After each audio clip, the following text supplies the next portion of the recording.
துண்டு துண்டாக வெட்டின கேரட்டு, பீட்ரூட்டு, ஆப்பிளை மிக்சியில் போட்டு இப்படி நைஸாக அரைச்சி வச்சுருக்கேன். இதோட இன்னும் ஒரு 1.5 டம்ளர் தண்ணி சேர்க்கலாம். தண்ணி சேர்த்து ஃபில்ட்ரு பண்ண போகிறோம்.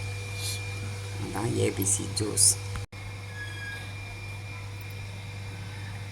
நாம் இப்போ இதில் ஒரு டம்ளர் போல் தண்ணி கலந்துக்கிட்டு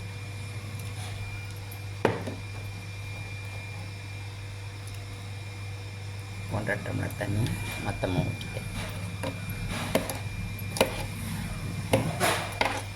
இப்போ இந்த ஜூஸை ஃபில்டர் பண்ணி எடுத்துக்கிறேன். அதுவே இனிப்பாக தான் இருக்கும், சுகர் போட தேவையில்லை. சின்ன பிள்ளைங்களுக்காண்டி போடலாம், பெரியவங்க அப்படியே குடிக்கலாம்.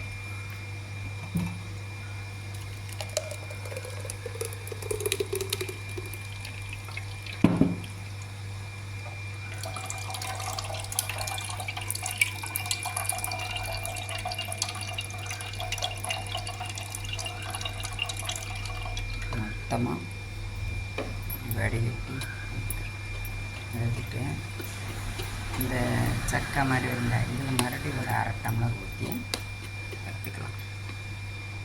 ஜூஸ் எடுத்துக்கலாம், நல்லாயிருக்கும். இந்த ஜூஸே நல்லா இனிப்பாக இருக்கும்.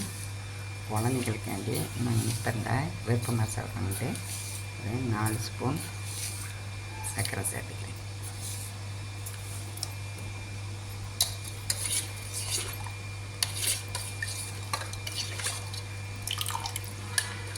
நல்லா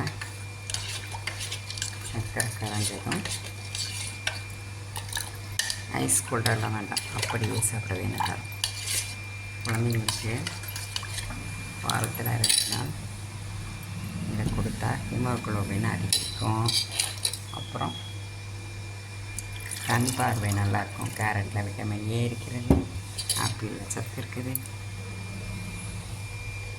இப்போ அழகாக நீங்களும் குடிச்சு பாருங்கள். தேங்க்யூ.